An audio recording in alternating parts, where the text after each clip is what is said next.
Hello, School Transportation Nation. It's Tony Corpin here, live in Frisco, Texas at the TSD Conference. Been catching up with lots of friends here, interviews, great keynotes. The trade show tailgate was amazing. We've had an exceptional time here. Lots of fun, lots of learning going on. And you know what? It's all brought to you by TransFinder, the leader in school bus routing software. Ride, the real innovation delivered with excellence. And School Radio, your source for reliable radio communications. I invite you guys to go over to stnonline.com for all the latest show updates on the TSD conference. Got great articles on the website. You can learn all about the keynotes, catch them for yourself. I really invite you to take advantage of all the great content we have there. And you can also check out some great interviews in just a second. We've got Transportation Director of the Year, Keba Baldwin. He is coming up with Ryan Gray. They have an outstanding conversation. Keba was so humble, accepting his award, is so gracious. And, it's a very moving experience when you win Transportation Director of the Year. You get so many calls, people touching base. Superintendent is here supporting him, Chief of Staff, so many important people in his life. He's got tons of people here from Prince George's County out in Maryland at the TSD conference. So we are just so honored to have him and his team here celebrating this great accolade. It's so well deserved to have someone of his caliber here at the show representing our Transportation Director of the Year. So congratulations again to Keba Baldwin, and you'll hear from him in just a second. All right, School Transportation Nation, excited to bring into the podcast Mitch Bowling, the CEO of EverDriven. Mitch, good to see you, my friend. Good to see you. Thanks for having me. I'm excited about the conversation. Yeah, we're looking forward to it. So talk to me a little bit about EverDriven, TSD Conference. You guys have deepened your partnership with us here. We're doing a lot of fun things. You're our welcome party sponsor this evening over at the Top Golf. So I think we're looking forward to some fun. I do like swinging the clubs from time to time. Well, look, we're excited about being here. It's a chance for us to interact with, the folks that do the same thing we do every day, which is trying to get students to school safely and on time and calmly. TSD is a chance for us to, interact, learn from our clients. Yesterday for, 10, 11, 12 hours, we were with our customer advisory board. We had 16 districts with us all day, practically all day yesterday and into the evening with a wonderful dinner where we interacted and talked about modern student transportation and putting students at the center of all of our decisions. And it was an amazing day, interacting with those district leaders, transportation directors, McKinney-Vento liaisons. It was incredible. That's great. Yeah, I met up with Courtney Pilata, your CMO there, and she said you finish it off with a great sushi dinner downtown Dallas. I said, that's a great way to finish a night. Man, that dinner was incredible. Incredible. I would go back there every day. It was great. Beautiful. Well, let's talk about complimenting. So tell me a little more about EverDriven. So let's just assume some of the audience isn't as familiar with what you do in the alternative student transportation space. Can you just break down what does EverDriven do? What does that technology stack look like? Because alternative student transportation has become part and parcel with school transportation right now. It's a different modality, and we're seeing great acceptance and great use of it and continued growth. Do you want to dive a little deeper into that for me? Yeah, absolutely. Yeah, you're right. It continues to grow. I mean, there's multiple reasons it continues to grow. One is that SPED population, McKinney-Vento populations continue to grow. How we help school districts is we are a complement to busing. So obviously, many school districts in this country bus and have bused for decades and decades, which is exactly the right thing to do. We are a complement to that. Think about it as, right student, right mode of transportation. Not every student is appropriate for a bus, and a bus isn't always appropriate for every student. That can be, there's multiple reasons for that. Could be the student themselves that just can't ride with others. It could be where that student needs to come and go every day, which wouldn't be practical on a bus. I mean, this was mentioned yesterday in our customer advisory board that one of the district leaders was talking about it doesn't make sense to drive a 60 plus passenger bus across town to pick up one student, where they can use alternative transportation to do that very efficiently.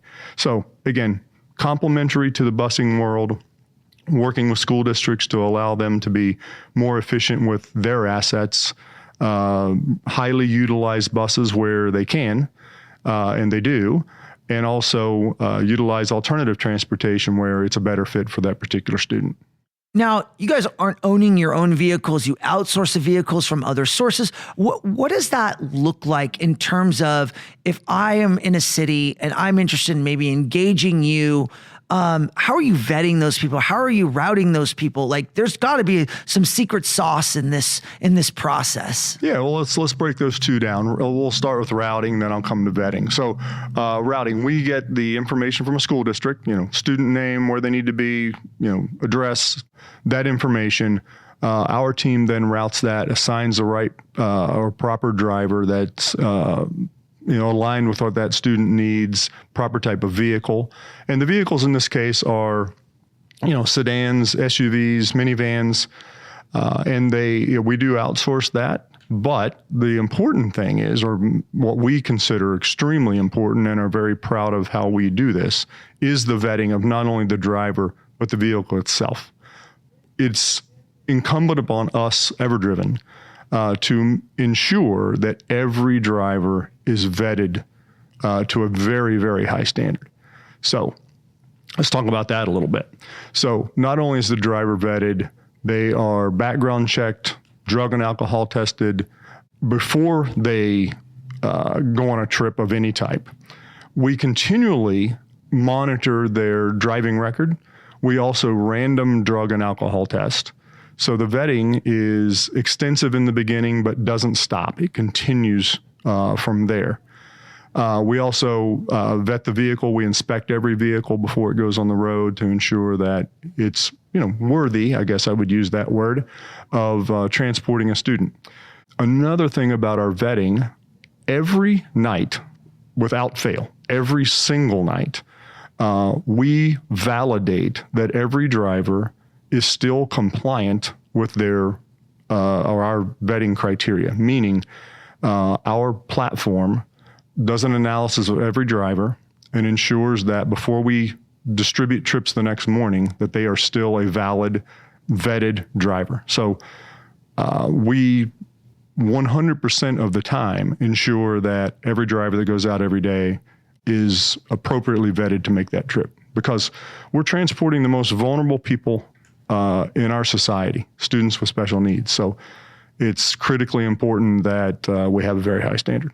I agree with you. Mission critical right there. I think it is a concern that transportation people have, administrators that are out there.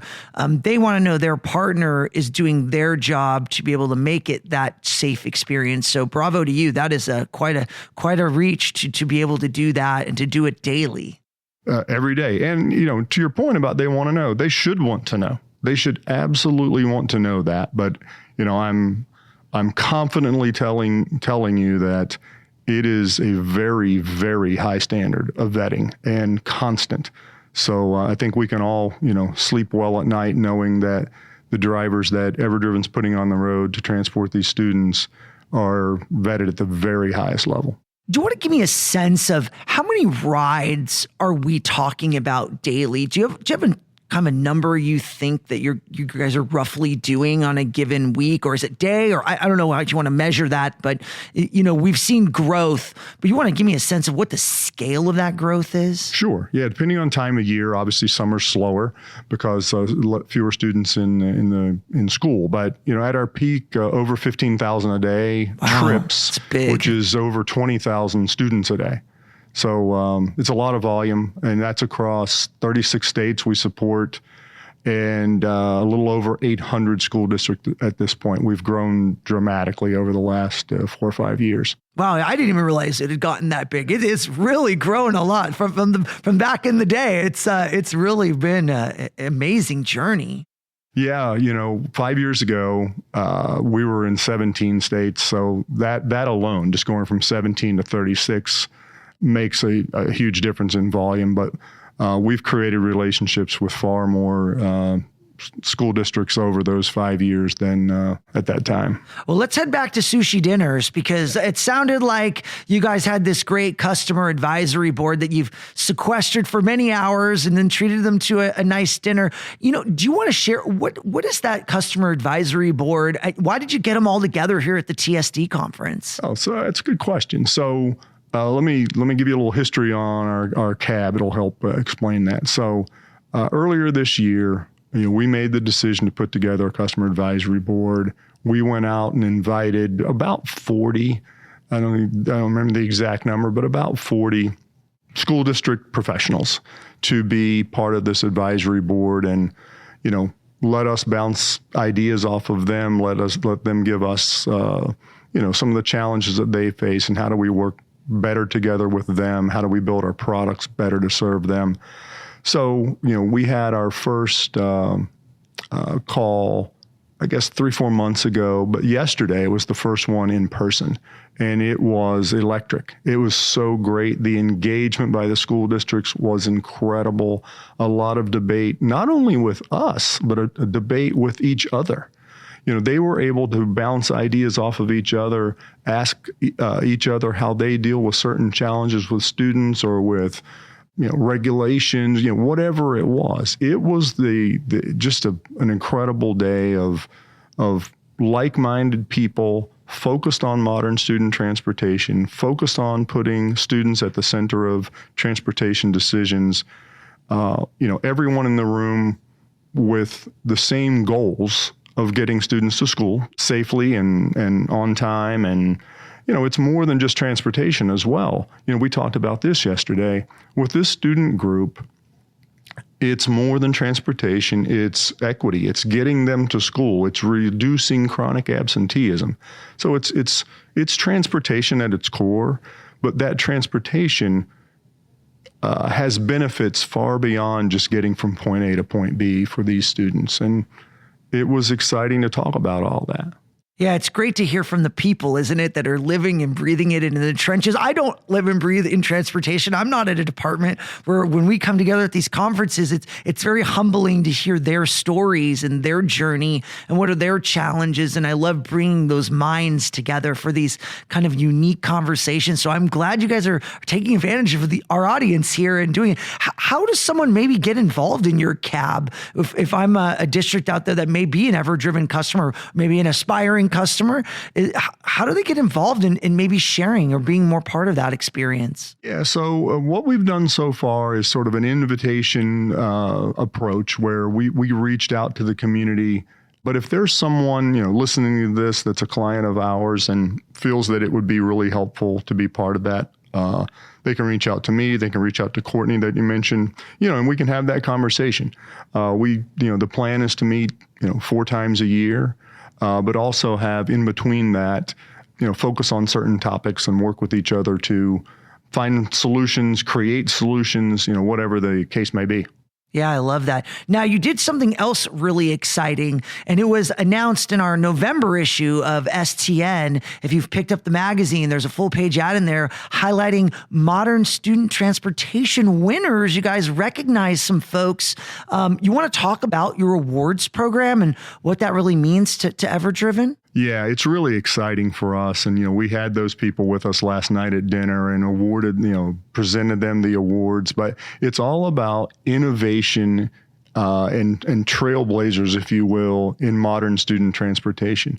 And we want to recognize, the school district and the school district leaders. And that's really what this was, is individual leaders that are thinking out of the box, finding new exciting ways and innovative ways. Again, it's really based on innovative ways to get students to school, especially students with special needs that we support, but all students really. And we had, 4 awards. What's interesting is, or maybe wouldn't be intuitive, 3 of those awards were to clients of ours. One of those was to someone that is not a client of EverDriven. It's a transportation director that is being very innovative in a state that today, businesses like ours, the legislation doesn't allow for this type of transportation. And, she is working to change that, working with us to change that, because she sees an opportunity to, add alternative transportation to her and her district's daily opportunities to get more students to school in a more efficient way. So it was an interesting, wonderful night, but the core of it is, innovative leaders in the transportation space, and we want to recognize that because, we think they need to be recognized because they're, like I said, they're thinking out of the box and doing things that are creative to provide a better service.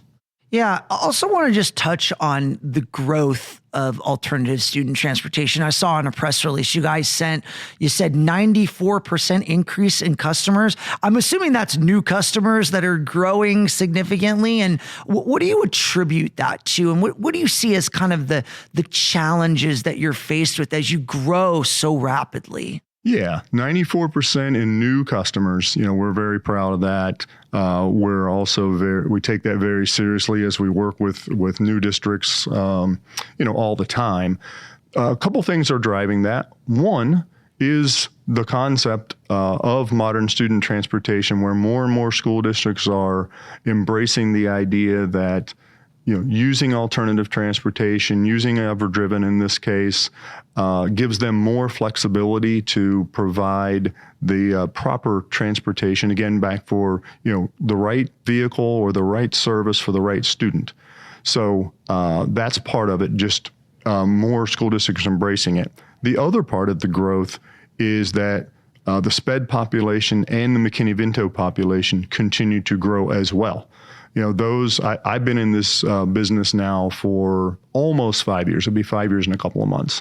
And that has been a true statement every single month that I have been in this industry of those two populations continuing to grow.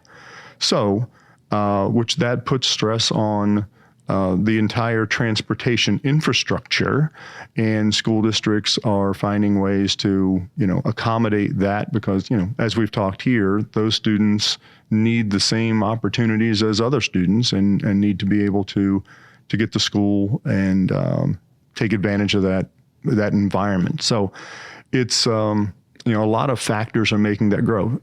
In addition to sort of just growth, we talked about this yesterday at our cab, and I put up some statistics from a survey that we did, and one of those, and I got confirmation from the entire group that they agree, because it was 500 people that we interviewed that are just like them, school district administrators, that school bus driver shortages are still real. It's not as bad. It's certainly not as bad as it was coming out of COVID. Not close, but it is also not completely resolved. That's for sure. So growth of students that need transported, still some challenges in certain areas for sure of having enough transportation, drivers.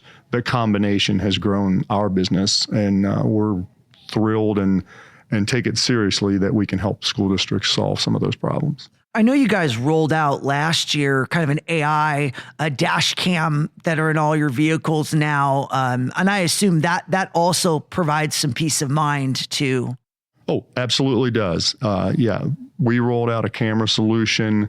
Not only is it forward and rear facing video, but has AI capabilities built in where it can recognize activities happening in the vehicle. That has been something well adopted by our client base.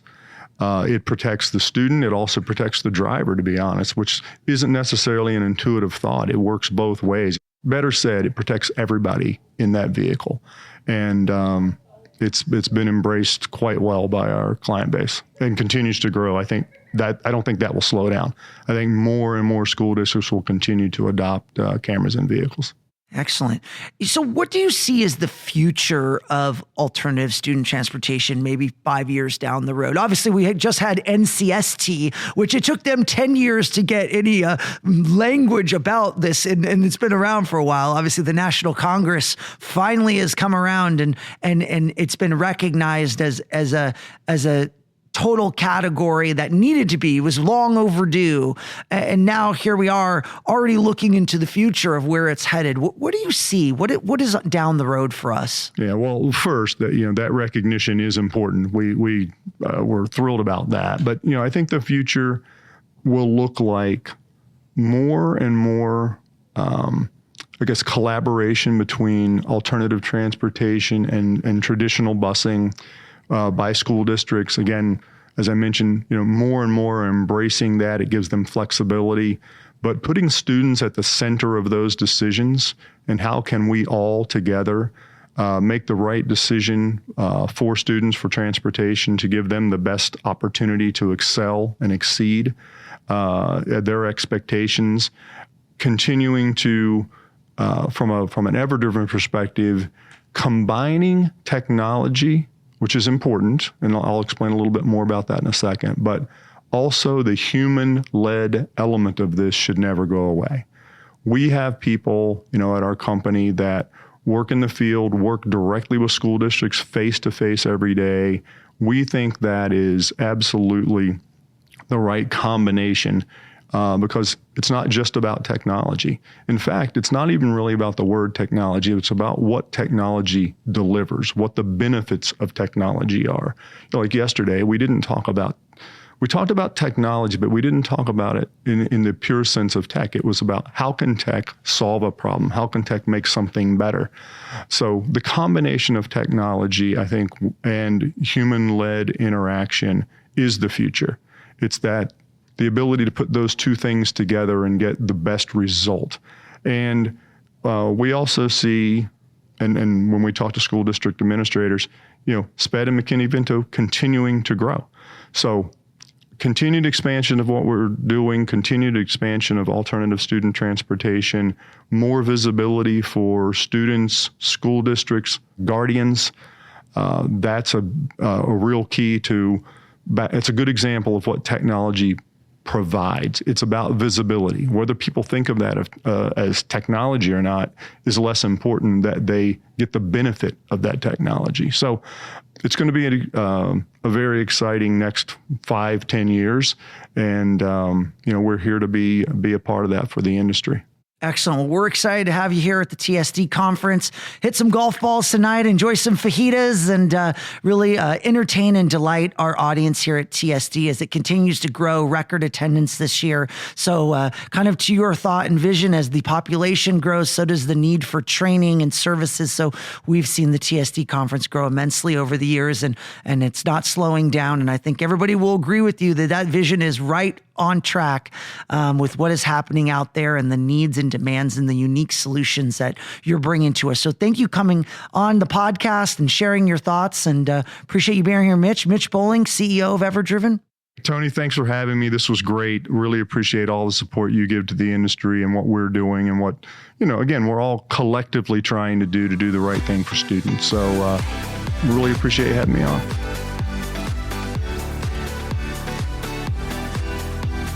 All right, School Transportation Nation, we're live here at the TSD Conference in Frisco, Texas. Walking down the hallway, I was able to wrangle my buddy John Hanlon from AlphaRoute and said, "Hey, John, you want to jump on the podcast?" He's like, "Yeah, Tony, let's do it." So I've got him on here. It's his first podcast. He was like, "Let's do it. Let's have some fun." John, thanks for joining, man. Yeah, thanks for having me, Tony. This is awesome. Yeah, so John and I were catching up at STN Expo in Reno. He had some cool new products he was demonstrating at our Bus Technology Summit, his new friend Alphie. And so I was like, oh man, this is perfect. We're going to talk about all the fun things John's doing at AlphaRoute. And we're here all talking about special needs too this week. And technology has been a great discussion point. People are talking about their special need routers. What are the nuances to routing? How you deal with IEPs, information, student ridership, parent communications. It's just been a really important topics to dive in on.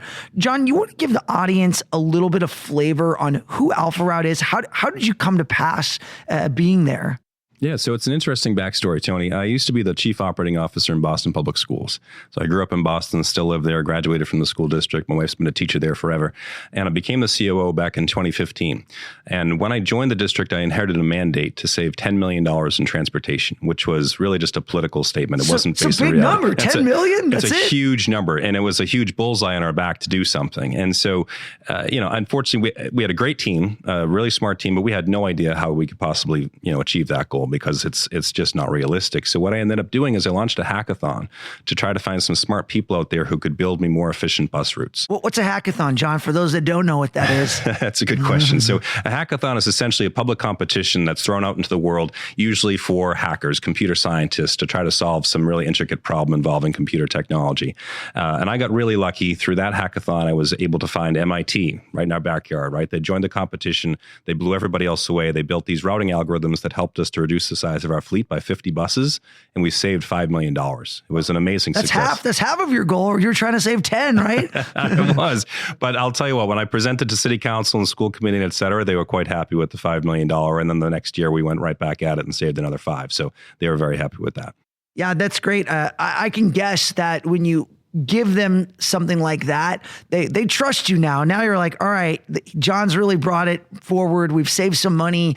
And I think that's interesting because a lot of districts, as you explained, are under financial challenges. They're under duress to do more with less.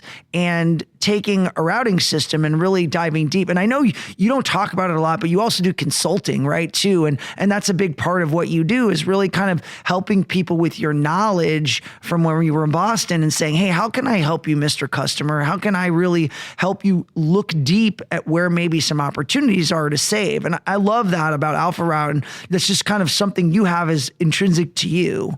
Yeah, 100%. I mean, I don't know, sometimes I get a little embarrassed to talk about it that way, but I think my clients love talking with me. They know that I've been on that side of the fence. I've dealt with frustrated parents. I presented to school board. I've had to deal with policies that didn't make a lot of sense. I've had to do all the stuff that they have to do, and it's an impossible job. And I think a lot of clients really appreciate that. But that idea of doing more with less, you're absolutely right. And that's where we started, was that optimization expertise that we bring unlike anyone else. We had a huge project with Los Angeles Unified last year. Daniel Kang, the director there, was very happy with our work. With that one, we were trying to literally do more with less. How can we help them increase ridership? It wasn't so much about reducing the bus count as it was about increasing ridership. How do we have to rethink our bell time strategy, et cetera? We had a district down in Florida, Manatee County, just south of Tampa, a couple of years ago. We had a project with them, helped them to lower their bus count from 130 buses down to 94, eliminated a driver shortage for them that was really plaguing them for a while and really hurting their service. So we do work like that all the time. Yeah, so it's interesting you bring up somebody like LA Unified, because they're so big and they're so spread out. There's like suburbs. When you say you're from LA, which I am from LA, no one's really from LA. Everybody lives in a suburb of LA, really. If you're downtown, I don't think I've ever met anyone that lives downtown, but it's so spread out and has such a unique topography, a lot of different schools and a lot of different regions. So yeah, that's a big challenge to look at. Now, if I'm a smaller school district, which 85% of the districts out there are probably 50 buses or less. You also are working with smaller districts too, correct? 100%. Yeah, exactly. So it can be big or small. It doesn't matter so much to us. We had a route optimization project with Sudbury, Ontario last year, where we helped them. The goal of that, and it's actually fitting being here in Texas for TSD, the goal of that project was to reduce ride times for students with disabilities and to lower their reliance on outsourced expensive vehicles.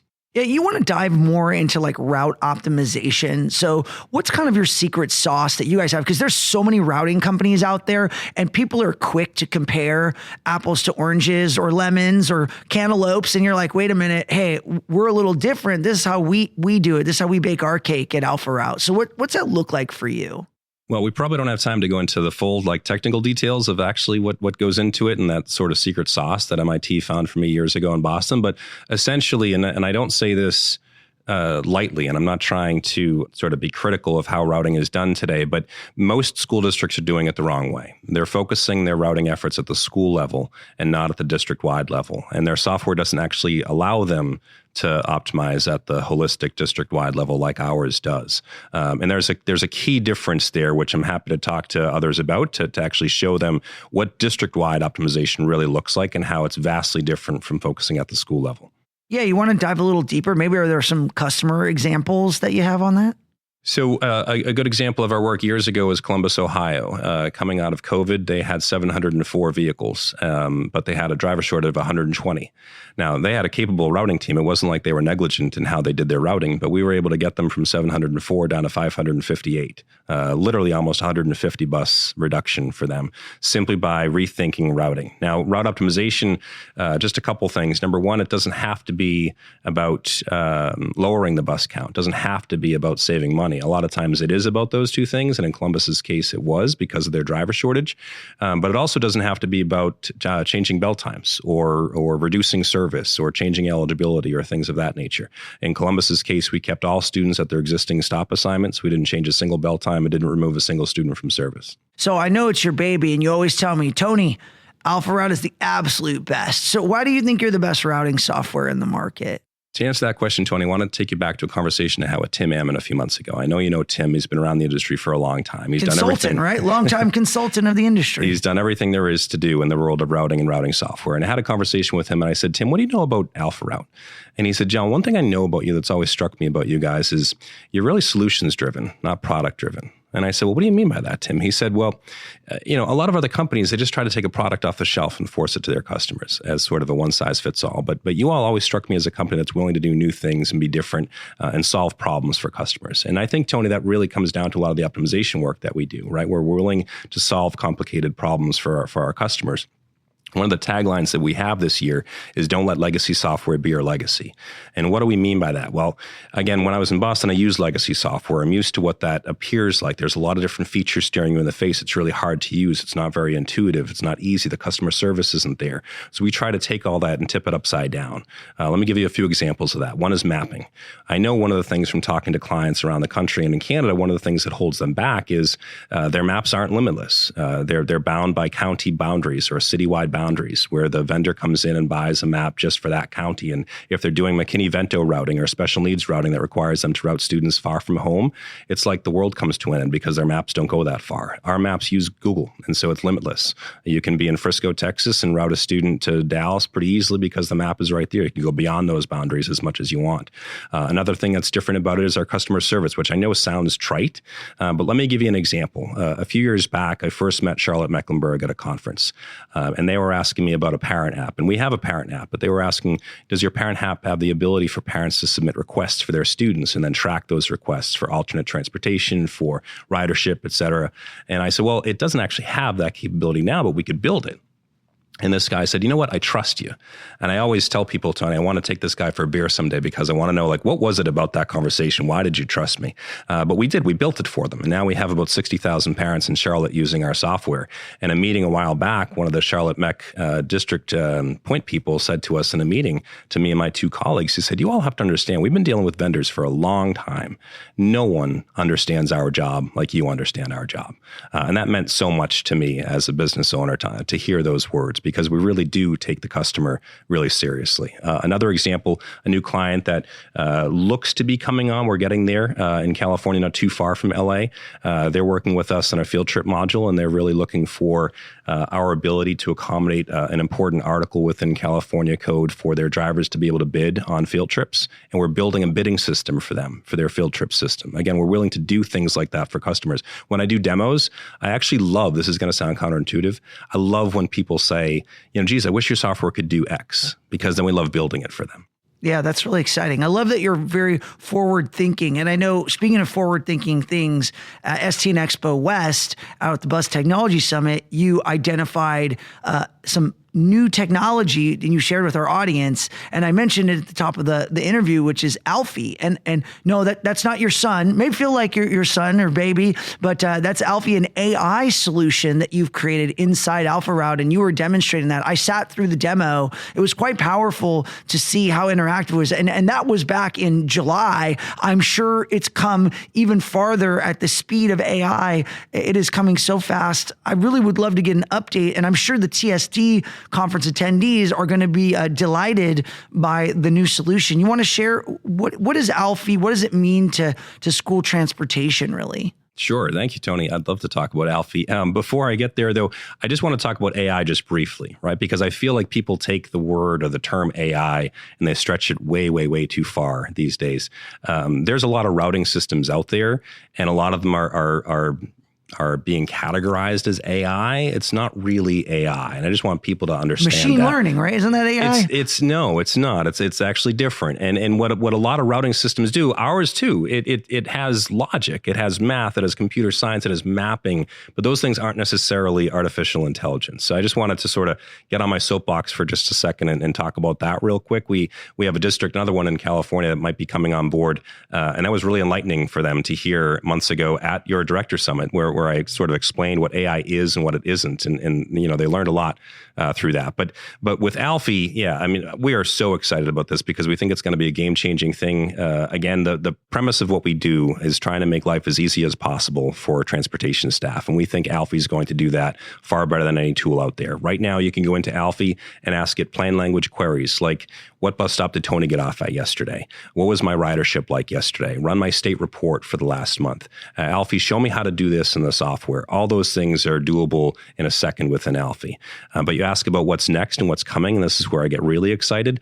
We're just about to launch the ability for Alphie to do real-time optimization for clients.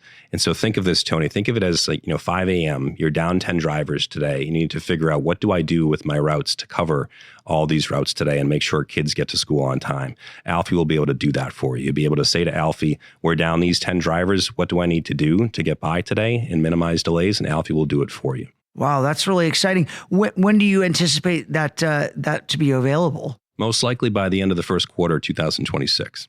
Okay.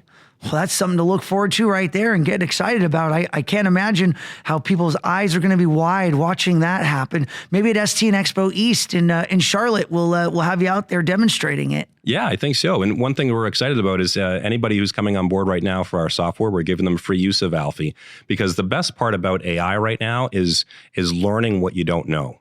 Right? That's what really excites us. And so we can't wait to get this in the hands of clients and get them using the software, using the AI system, and understanding what queries are people asking? What are they looking for Alphie to be able to do? We already know one of the next generations of Alphie is the ability to make edits and actions within our software. So hopefully by the summer, you'll be able to go into Alphie and say, change Tony's bus stop from this to this effective this date, or use our AlphaCom communication system to send a message to Betsy's mom, et cetera, et cetera.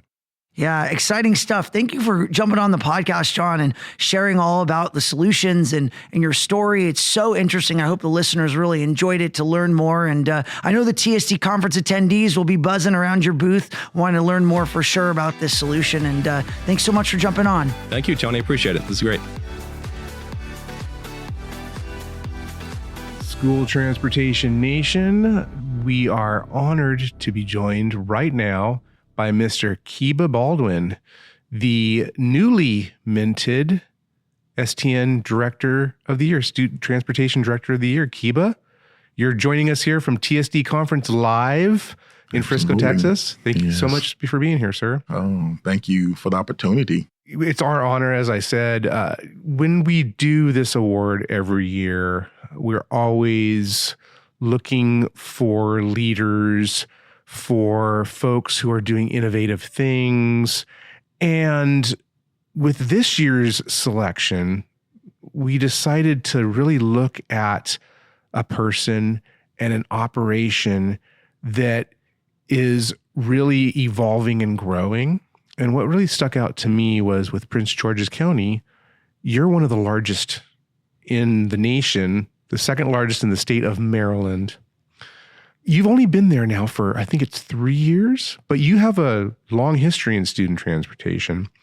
So your story is laid out wonderfully by Taylor Ekbatani in our November issue. If you have not checked it out, stnonline.com, head over to our digital edition. But Keba, let's jump in first a little bit about your background before we get into Prince George's County and everything that you're doing right now. There's a lot of challenges, just like everybody in the nation is having. But, let's take a few minutes to, tell the nation who Keba Baldwin is. Ooh. Well, first, I'm a father. I have 2 boys. One just recently married. Matter of fact, November 2nd. Congratulations. Yes. I'm an educator by trade. I started teaching middle school science back in 1996.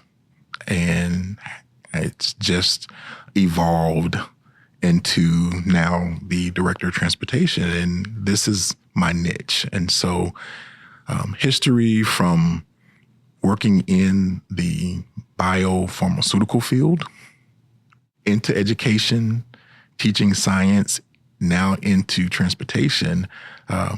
It's been a wonderful path, not necessarily the normal path, obviously, but it's been a good path where I've been able to see and observe processes, procedures, operations on both sides of the fence.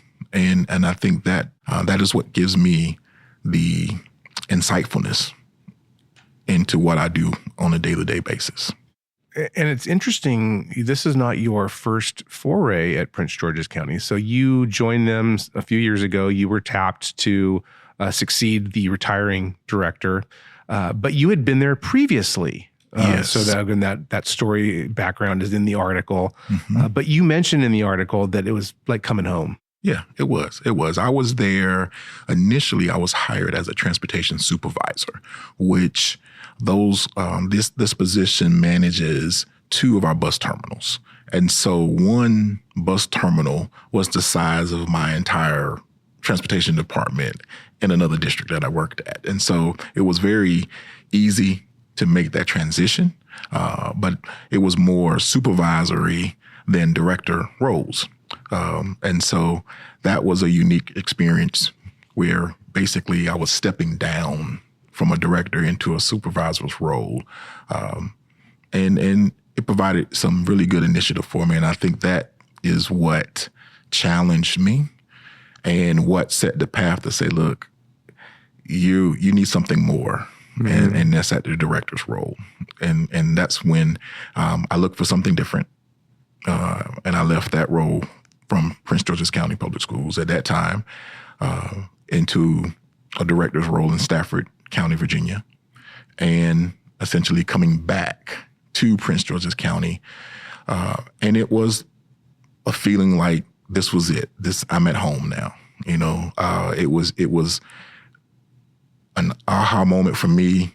It was kind of an exhaling moment because I walked through those doors and it was like I never left. And you don't get that feeling often, but I got that feeling. The staff welcomed me with open arms. The school, the administration, they pretty much set the tone for me, and they've given me the support that's needed to move our transportation department in a more positive direction. And we are making shifts throughout. So, yeah. And a lot of those shifts, they require a lot of communication, a lot of transparency. I mean, those are traits that we all need. And certainly, whatever the size of transportation operation you have, very vital to have those. Extremely important in your case, as I mentioned, one of the largest in the nation. Your school district, I think it's like 18th largest in the nation, second largest in Maryland. And that's a big focus of our article this month and why we selected you as Transportation Director of the Year. Oftentimes, a lot of times in transportation, things don't go right. And you are transportation, the school bus driver is the first one to draw the ire from the parents if, for whatever reason, the bus is late or a lot of times out of your control. What struck me was when Taylor was visiting you, actually the news was out to do a story, and it was because parents were upset. So talk a little bit about that journey. And, you talk about the support you get from your district. How important is that to enabling you or empowering you to do what you need to do? You're trying to affect change. You're trying to help your staff, but then you also have parents or the community that doesn't understand everything from the driver shortage to routing to bell times and all the different things that you're dealing with. It's a full gambit. And what we try to do is categorize a lot. And so there's communication for our parents, there's communication for our schools, there's communication for our staff. And what we try to focus is when you think about communicating with one of those groups, you got to have a plan to communicate with the other groups as well. And the message content remains the same, but how you send it and share it may be a little differently. And so the biggest example on a day-to-day basis are late buses. There's no secret that we have a severe driver shortage, not only still going along in the country, but here in Prince George's County, we are still right around 100 drivers short. And every day is, I use the example of putting a puzzle together every day. And so our staff does that. But when they put that puzzle together, there are other supporting pieces that go along with it that we have to communicate. And again, so it is really ensuring them that they are going full circle with the communication and building that. The support that the school system has given is the ability to build that engine and that support. So, and it comes to different applications that we use for communication, who we're sharing it out with and who is in the chain of communications is important. And so they have allowed us to create an engine that we can promote that communication very quickly, swiftly. And then there's still the instructional side of it, telling our parents what to expect, when to expect, and how to expect it is very important. And we've been able to lay that out. And what we find is that it is a constant reminder. There's never a shortage of communication. We believe in over communicating. And so if it's a text message, an email, and a phone call to say the very same thing, then that's what we're sending. Because chances are parents may miss two of those avenues that we use. And so as long as they get it, that's important for us. We want to make sure that we have the support to continue to use the engines to communicate, as well as, just building the trust back from our families that transportation is dependable.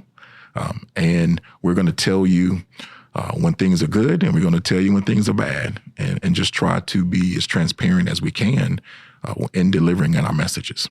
And I'm hearing a lot of team building that you're doing. And I wanted to talk to you about this because we touch upon it in the article, but you played college football. I believe you were a 4-year starter. So talk a little bit about that. And I played at a fairly high level in high school. I never played on and went on to college. But one thing that has stuck with me is that camaraderie and communication. You're on the field. You have to know your plays. You need to be communicating with each other. Talk a little bit about how that experience in college and before that in high school. Obviously, you've played a lot of football and at a high level. How that shaped your leadership. Oh my goodness, it did a lot. From high school to college, the coaches that surrounded you, they taught life. It wasn't always about X's and O's on the football field. You could really relate to every action on the football field to life. And that is one takeaway from my college career that I've been able to use in every opportunity that has been afforded to me. And so you have to have a program. You have to have some structure on how you operate. And then you want to have a team of folks around you. I prefer to have folks around me who are much smarter than me, that know different components of what it takes to bring an operation together.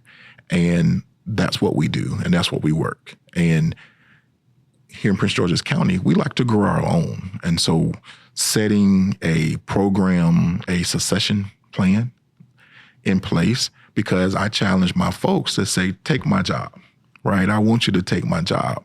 And that way we are working to promote the needed skills, the needed knowledge to do the job. And what coaches always shared with me, we are as strong as our weakest person, right? That seems to be a common statement among athletes and coaching. And that's true in the business world, especially working in transportation with every day is fast moving. You have to make pivots at any given time. So whatever plan that you had for the day, chances are you may have to pivot from it, right? And so you have to be thoughtful of those pivots, and those are safeguards for me. And so what my coaches have given me is that ability to observe from the outside, right? From an outside perspective, and determine where you want to be, and then how do you get your folks there. And so that athletic experience has been paramount for me. It continues to be. It's a great foundation in terms of our leadership practices and how we want to promote our staff or grow our staff into the leaders that we want them to be. You had an interesting quote that you told me before we started recording that goes back to your football days that you've committed to memory. And I'm gonna put you on the spot here, and it was a while ago. But what really stuck out to me was the correlation that as you were talking to transportation. Can you share that with the nation real quickly? Oh my goodness. So this is what we call our Bronco Creed. My university, I went to the Fayetteville State University, home of the Fighting Broncos in Fayetteville, North Carolina. It's a historically Black college university. And we started this quote, and it goes like this.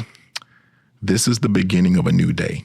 God has given us this day to use as we will. We can waste it or we can use it for good. For what we do today is important, for we are exchanging a day of our lives for it. We want to be good, not bad, gain, not lose, succeed, not fail, in order that we will not forget the price that we paid for it. I can see you every morning gathering all your staff, and you can have that Rudy moment from like the movies. If you don't do that, maybe you should. And then film it for us, please. When I coached, that was we said that every day. Every time we got together, that was a statement. And every day you can teach upon that, right? Mm-hmm. Each statement is a lesson within itself. And that is what our coaches put down to us when I played for them. That is what I was doing when I coached to my students. And that's essentially what we're doing right now within the office that we are. And so it has been a great ride, and I would be remiss if I don't give credit to all of those folks that have impacted me.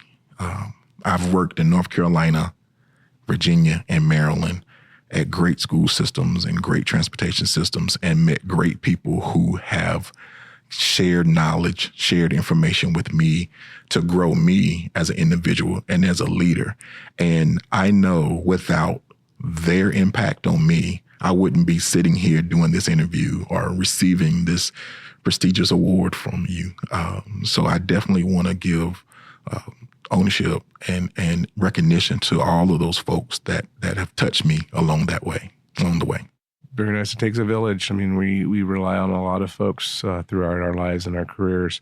Mm-hmm. And certainly a lot of folks are relying on you at Prince George's County. And in that leadership vein that we were discussing, and teamwork and your background in football, really you're the head coach of the transportation department. Mm-hmm. And, sometimes there's some tough love that needs to be exhibited. Mm-hmm. How do you walk that line? How do you get firm when you need to? Obviously, with drivers, with whomever, but also stay positive and keep everyone's focus on the ultimate goal, and that's getting kids to and from safely.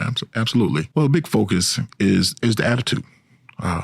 In order to make the day successful, you have to have expectations for all staff. and there's different levels of it. For me, I'm the coach, and I have a leadership team that would be essentially your assistant coaches. And so I promote work with the assistant coaches. So I bring them in. We talk about direction. We talk about growth, and we talk about our organization on how to improve. And so I always use the example of it is our job, leadership's job, to supply the tools for our folks to do the work. And so in order to consistently do that, we need to be looking out for what new tools could be adapted, can be shared for staff to do their job and do their job at the very best. And so that's the standard. And when we weigh off of that, then a conversation is held, and it's just a reminder. I tell folks, I believe in facilitative leadership. I can't be dependent on solving all the issues. So this is where I need you to work. If it's under your purview, you work to solve it. You can bring it to me for discussion and analysis and just seeing if it would work, if the plan would work, and you go that route. And that seems to work out. It works itself out. When we have to do discipline work, right? And I talk to folks about the path, right? If you're doing something wrong, it's my job to tell you that you're doing something wrong and review it and get you back on the path. Now, if you continue to do something wrong, now that becomes intentional, and that's more behavior than performance. And now we're going to have a conversation about your behavior versus your performance. And usually when we break it down in that nature, we can resolve it very peacefully, and we get back on track because that's the focus. I'm like, I need you. Again, we're only as strong as our weakest person. I need everybody strong. And so those are kind of how the conversations are framed when we have to talk about behavior. But primarily, we want to promote the atmosphere of it's a safe, it's a nurturing atmosphere, it's a growing professional environment. Those are the things that what we push, and we want to continue to push. And speaking of you as the head coach, and especially when you get to a very large program, as you said, you need to rely on your assistant coaches because they're the ones who are really out there teaching. You're directing, you're managing the overall game plan, if you will. That was a challenge for you because I was reading in the article, you as you mentioned earlier, you came from smaller school districts. You're very hands-on. And as a leader with now one of the largest school systems in the nation, you had to take a step back, trust people, and to know that they've got this covered. Yes. That was one of the hardest tasks for me, is to be able to step back and really depend on the folks.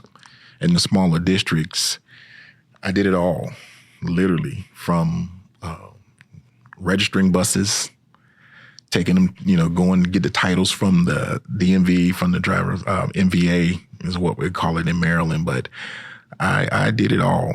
And now to come to a large district and, there's somebody to do that job and there's somebody to do that job. It's a lot of oversight. And so I spend my time understanding the process, understanding what could be improved. I look at it in terms of a task analysis. Is there anything that we can do to improve it, to make it more efficient? And that's where it comes. So I spend a lot of my time doing that. And again, it's about finding the right tools to give to the folks that are doing the work and doing professional development.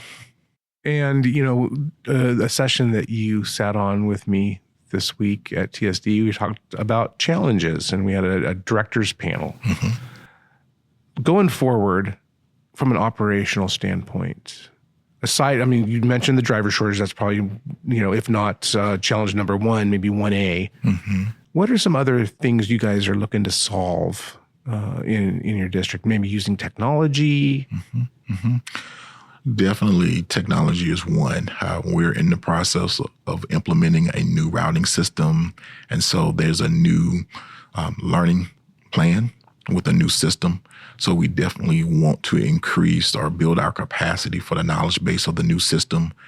Secondly, we want to promote transportation in the community. We really want to be transparent with the task at hand for us in transporting students. And sometimes we can do it on time and sometimes we can't. And it's important to know why we can't and be able to communicate that out to our families. And so our communication outreach with our schools and our communities is important. And so that's a task for us, a challenge that for this community that we have in Prince George's County is important for us to give, because without that understanding, there's no trust. And we want trust. We want our families to put their kids on the bus and feel the kids are safe and they're going to get to school on time. Well, I know that the work never ends with transportation, but certainly, hats off to you, Keba. Congratulations on this this recognition. And like I said, the work's never done. So I know you've got still a lot of initiatives still on your plate. Yeah. But really appreciate you spending some time coming here to TSD and being with us, and look forward to sharing many more stories about you and Prince George's County with the nation. Awesome. Thank you for having me. Just so appreciative of the opportunity, the recognition. This is, it has been a monumental event for me. A lot of folks have been reaching out for congratulations, and just the fact that we're putting Prince George's County on the map. So thank you again. Firmly on the map. Thank you, sir. A special thanks to my co-hosts, as well as our sponsors and guests, for jumping on the podcast this week. Great thoughts and conversations coming off the TSD Conference. It was an exciting time in Frisco, Texas. Again, go to tsdconference.com. Check out updates on the website, as well as information on next year's conference in 2026. And don't forget, we've got STN Expo East coming up March 26th through the 31st out in Charlotte, North Carolina, a suburb called Concord. We do a really fun event, Charlotte Motor Speedway. We got great content there, keynotes, all that great education. Got to go to stnonline.com for all the latest news and updates happening in the school transportation industry. And our sponsors this week, TransFinder, School Radio, and Ride. We appreciate them so much. And we've got also so many great things coming up in school transportation, guys. You can't miss this. You go to Apple Podcasts, Spotify, wherever you listen to Pods Nation. We'll keep you up to date and your fingers on the pulse of this industry that we love so much. Nation, we'll see you next week.